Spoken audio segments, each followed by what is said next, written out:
Hey everyone, it's Kathy Dassaw, and I would like to share with you my story. I am inspired to do this because I have a huge mission, and that's to help and inspire women who have gone through things and who are looking for their purpose, who definitely are transitioning, not sure what they want to do, and not sure their worth, and not getting the results they want to out of life, and to really empower them to be the best that they can be and get paid what they're worth. So that's my mission. And so in order for you to know a little bit more about me, I want to share my story so that you can have a little understanding of my background and what I'm all about and where I've been, what I've done, what I've gone through, and all that good stuff. So it's kind of extensive and it's pretty crazy. So bear with me, but I will try to make it as quick as possible. So I'm the youngest of four, and by a lot of years. My closest brother is 7 years older than me. So when I was 2, my parents opened up a liquor store because my dad's job always had him on strike. So for stability for the family, they opened up the store and my mom ran it. So my mom was never around. She worked 6 days a week, Monday through Wednesday it was till 8 p.m. Thursday it was till 9, and Friday and Saturday it was till 10 p.m. So I was raised by my brothers and my sister, and babysitters, and tortured by my brothers, and not given the love and affection and all that stuff that kids need. So I always felt there was a void. I felt like nobody loved me. I felt like if my parents aren't even there, for God's sakes, or if they don't love me, who does? And I just always felt alone and like a void inside. And then as time went on, at around 9, I discovered pot. My brothers were smoking in their room, and I walked in and said goodnight, and then just my hollow self, I was always alone, never having self-esteem and never feeling good about myself. I started smoking pot, and so I did that quite extensively every day to just kind of escape. And then I had incest and rape, and it was horrendous, and a fight with it, and when I was raped, I was in high school, and it was winter, and they threw me out of a car naked with my books scattered everywhere, and in freezing temperatures, and my clothes out the door, and the books just came flying out, and it was very, very traumatic. And so took me a while to get over that. For a year, every man I saw, I was afraid it was the people that did it. And so then I went on to college. I always knew, everybody always worked in my family, and I was the youngest, and I just always wanted to work and make something of myself. And so I always knew I wanted something bigger and better, and not to just be a file clerk or something my whole life. So I worked in Manhattan, saved my money, and went out to Colorado. I couldn't wait to get out of New York. And I paid my way through school. And also, growing up in my family, I forgot there was alcohol. We opened, they ran a liquor store, there was alcohol, and there was fights and turmoil and all kinds of things. So that added to the no self-esteem. And so finished school and got married. I was going to save my money and move out of New York, but it didn't happen. I got married to the wrong guy because I had no self-esteem, and I attracted the wrong guy, and just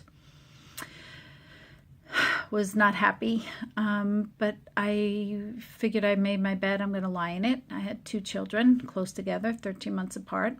And when my youngest was 2, I left, or we were splitting up. And my dad helped me find a house, and so I've been here, it's almost 22 years now.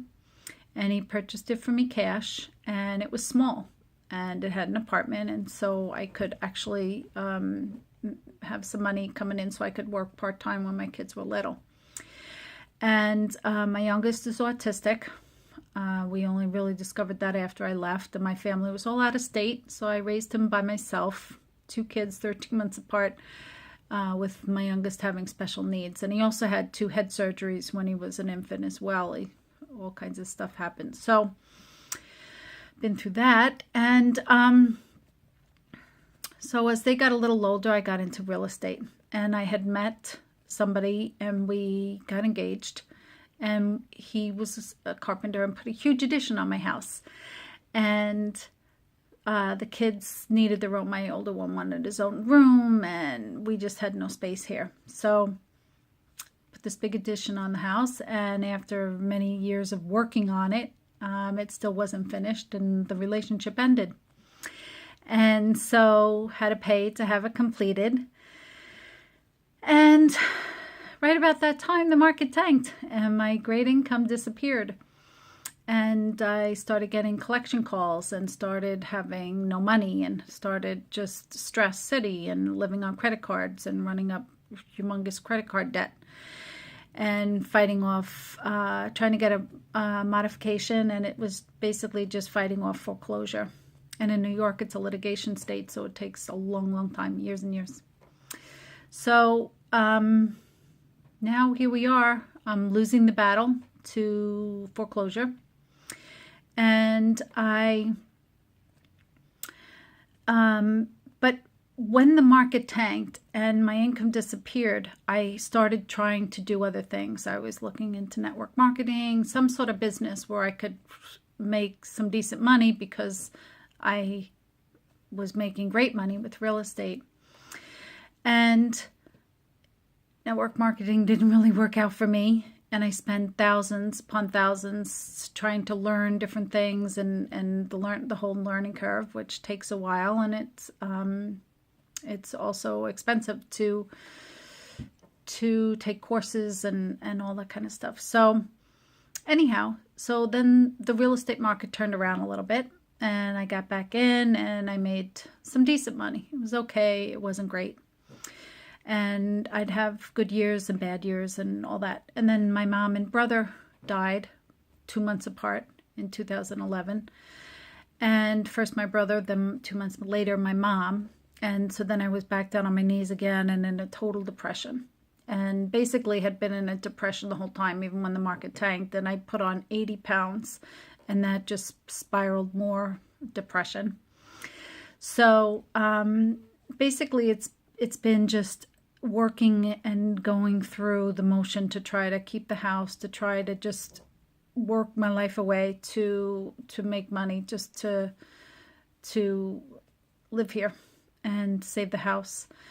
And that battle actually came to an end this January, and I got the letter that they want to sell. They want to do an auction on the house. So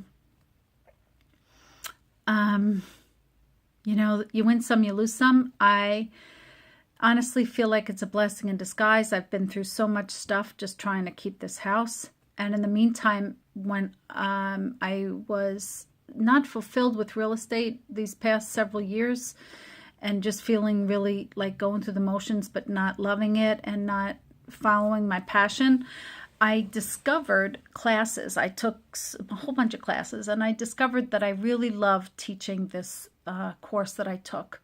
I took this really empowering course, and that is now the course that I offer women as well.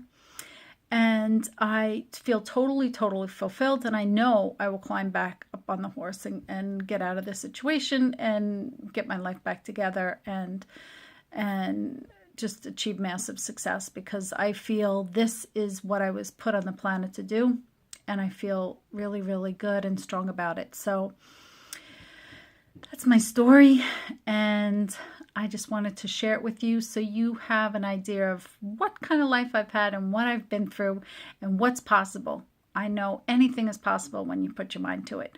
So I'm hoping this inspired women. I hope that this helped some people that have been through other kind of crazy stuff in their life, and just to know that you can brush yourself off and pick yourself up and get on and do whatever it is you want in your life and accomplish massive, massive things. So that's it. Thanks for listening, and have a great night. Take care.